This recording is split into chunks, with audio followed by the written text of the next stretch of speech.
Jitendra sir, gold silver ratio की भी यहाँ पर चर्चा कर लेते हैं और काफ़ी तेज़ अपने निचले लेवल पर एक तरह से आ गया है। 44 के आसपास करीब ये पहुँच गया और 1.5 दशक में एक तरह से अगर देखा जाए तो ये बहुत तेज़ी से नीचे गिरा है। सर, क्या लग रहा है कि ये जो गिरावट इसमें देखने को मिली है, क्योंकि पिछले साल ही अप्रैल में जहाँ तक मुझे रिपोर्ट का याद है कि 100 के आसपास ही था और 2 महीने पहले 64 के आसपास था और अभी ये 44 पे आ गया है।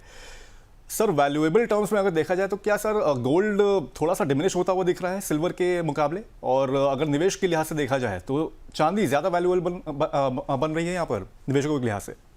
देखिए, जब हम गोल्ड सिल्वर रेशो को देखते हैं तो गोल्ड सिल्वर रेशो जब हाई होता है तो उस वक्त जो है आपका सिल्वर ज़्यादा अपॉर्चुनिटी में मिलती है, आपको सिल्वर में ज़्यादा अपॉर्चुनिटी मिलती है। लेकिन जब ये डाउनफॉल पे आता है तो वहीं पे गोल्ड आपका ज़्यादा अपॉर्चुनिटी मिलती है।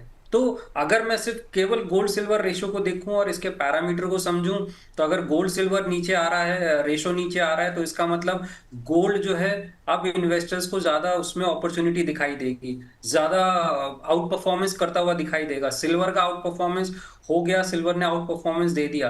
क्या आगे देगा नहीं देगा, ये आगे कैसा होगा ये कहना मुश्किल है। लेकिन अगर मैं केवल गोल्ड सिल्वर रेशो को अगर देखूं तो इसके डाउन आने का मतलब है कि आपका गोल्ड का आगे चल के आउट परफॉर्मेंस हो सकता है, यानी कि गोल्ड आपका अभी ज्यादा वैल्यूएबल हो गया है, उसमें ज्यादा अपॉर्चुनिटी आपको दिखाई देती है।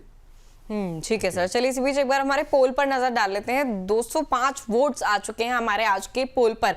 अमित सर और जितेंद्र सर, आप दोनों को बता दें, आज हमने ऑडियंस के लिए जो पोल रखा था उसका सवाल था, निवेश के लिए क्या बेहतर। 4 ऑप्शन दिए गए थे सभी लोगों को, gold ETF, silver ETF, multi asset fund और फ्लेक्सी कैप फंड। इसमें सर 63% वोटिंग जो है वो गोल्ड ईटीएफ पर आई है, उसके बाद 22% जो है सिल्वर ईटीएफ, और मल्टी एसेट फंड और फ्लेक्सी कैप फंड हमारे 7% पर जो है अटके हुए हैं। आप सर कैसा माइंडसेट देख रहे हैं अभी निवेशकों का? आप दोनों से ही मेरा ये सवाल रहेगा। गोल्ड ईटीएफ पर अभी सबसे ज्यादा भरोसा, उसके बाद सिल्वर ईटीएफ पर। हालांकि मल्टी एसेट फंड भी है जो इन दोनों में निवेश करता है, गोल्ड हो गया चाहे सिल्वर हो गया, इसके अलावा इक्विटी में भी, लेकिन उसमें सिर्फ 7% वोटिंग, और फ्लेक्सी कैप तो खैर प्योर इक्विटी है, उसमें भी 7% वोटिंग। आप लोग दोनों किस तरीके से मानसिकता देख रहे हैं हमारे इन्वेस्टर्स की, हमारे दर्शकों की? सबसे पहले जितेंद्र सर। देखिए, जब आप ईटीएफ की बात करते हैं तो स्टॉक एक्सचेंज पे एक ट्रेडेबल इंस्ट्रूमेंट है, और जब एक इंस्ट्रूमेंट ट्रेडेबल होता है तो वो शॉर्ट टर्म ट्रेडिंग की अपॉर्चुनिटी वहां इन्वेस्टर्स को दिखाई देती है। अब जिस हिसाब से रैली आई है, जिस तरह से रैली आई है, उसमें गोल्ड ईटीएफ एक सबसे ज्यादा ट्रेडेबल इंस्ट्रूमेंट दिखाई दे रहा है। कंपैरिजन जब हम मल्टी एसेट फंड या फ्लेक्सी कैप फंड की बात करते हैं तो इन्वेस्टर्स इसको लॉन्ग टर्म इन्वेस्टिंग से ही जोड़ते हैं, इसमें ट्रेडिंग नहीं देखेंगे। इसमें वो 1 साल के लिए इन्वेस्ट नहीं करेंगे कि 1 साल के बाद या 2 महीने में मैं इससे निकल जाऊं, वैसा नहीं होता है उसमें। लेकिन जब स्टॉक एक्सचेंज पे क्योंकि ईटीएफ ट्रेड होता है, तो जब इस तरह की रैली आती है तो कोई भी ट्रेडेबल इंस्ट्रूमेंट, ये ईटीएफ का हम वही माइंडसेट देख रहे हैं जो हम स्टॉक्स में देखते हैं। जिस तरह से स्टॉक्स में इन्वेस्टर्स शॉर्ट टर्म ट्रेडिंग की तरफ चले जाते हैं, इस वक्त ईटीएफ में भी इन्वेस्टर्स शॉर्ट टर्म ट्रेडिंग की तरफ जा रहे हैं, जहां पे कि वो लॉन्ग टर्म इन्वेस्टिंग नहीं देख रहे हैं, वो शायद या तो 1 साल या कुछ महीने देख रहे हैं अपने प्रॉफिट को बुक करने के लिए। तो अगर ये पोल को समझें तो ये इस वक्त ट्रेडिंग माइंडसेट बना हुआ है जो मुझे दिखाई दे रहा है। और वहीं पे मल्टी एसेट और फ्लेक्सी कैप फंड, क्योंकि उसको लॉन्ग टर्म इन्वेस्टिंग से या एसआईपी से ज्यादा जोड़ते हैं इन्वेस्टर्स, इसलिए उसको लॉन्ग टर्म इन्वेस्टमेंट पर्सपेक्टिव से ज्यादा देखते हैं। ठीक है। अमित सर, आपकी क्या टिप्पणी रहेगी इस पर? मतलब 64% वोटिंग जो है गोल्ड ईटीएफ पर आई है, उसके बाद सिल्वर ईटीएफ पर 22% आई है, और मल्टी एसेट और फ्लेक्सी कैप तो 7% पर ही लुढ़क कर रह गए। दिव्या जी, देखिए, मैं यहाँ पर कुछ बोलना चाहता हूँ, लेकिन मुझे ऐसा लगता है कि जिन्होंने वोटिंग करी है उनको थोड़ा सा बुरा लग जाएगा। ये गेट क्विक रिच स्कीम के तरफ अट्रैक्टेड हैं लोग, जो कि नहीं होना चाहिए। अभी मैं कहता हूँ यहाँ से मुझे कम से कम 8 से 10% की गिरावट गोल्ड ईटीएफ और सिल्वर ईटीएफ में आज के बाद हमें देखने को मिल सकती है। तो अब सिप की टिप में आपने यहाँ पर वोटिंग करी है तो थोड़ा वेट करिएगा कि भाई 7 से 8% टूटने के बाद हो सकता है ठहराव आए।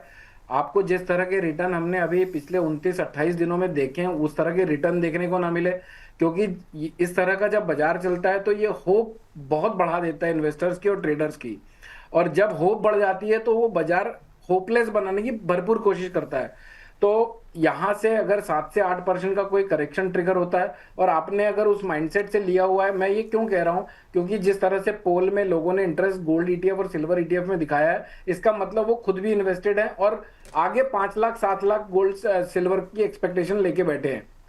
तो अगर यहाँ से 5-7% का गिरावट आती है तो डरिएगा मत, और अगर शॉर्ट टर्म के लिहाज से लिया हुआ था तो उसको प्रॉफिट बुक कर लीजिए और थोड़े से गेट क्विक रिच स्कीम के माइंडसेट को चेंज कर ब्रॉडर वे में वॉरेन बफे की तरह सोचिए, जो कहते थे कि मैं जिस स्क्रिप्ट में एक बार इन्वेस्टेड हो जाता हूं तो मैं चाहता हूं 10 साल तक बाजार ही ना खुले, ताकि उनको वोलेटिलिटी हैमर ना करे, क्योंकि आज नहीं तो कल बाजार ऊपर जाना ही है।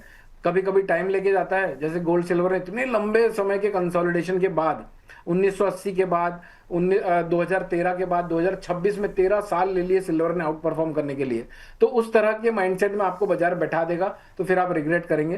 तो मेरे ख्याल से बाजार बहुत एक्सट्रीमली ओवरबॉट है अभी, तो इस तरह का माइंडसेट लेके बाजार को पार्टिसिपेट मत ही करिए और ट्रेडिंग प्रोस्पेक्ट से गोल्ड सिल्वर ईटीएफ को बिल्कुल भी इस्तेमाल मत करिए।